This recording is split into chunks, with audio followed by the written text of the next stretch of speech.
Hadicha onamiz roziyallohu anha dunyodan ketadigan lahzalar yaqin bo'lganda, mana shu soliha ayol oxirgi marta Rasulullohga qarab tabassum qildi.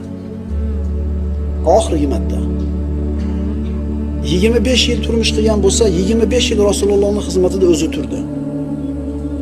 Bori burdini, mol mulkini Alloh va Rasulining yo'lida, haqni odamlarga tarqatish yo'lida sarf qilib berdi. Mana endi dunyodan ketadigan lahzalar keldi.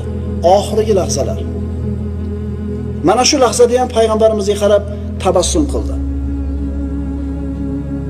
Mana shu tabassum haqida aytiladi. Ehtimol Hadicha roziyallohu anha Rasulullohning ko'nglini oxirgi marta ko'tarmoqchi bo'lgan edi.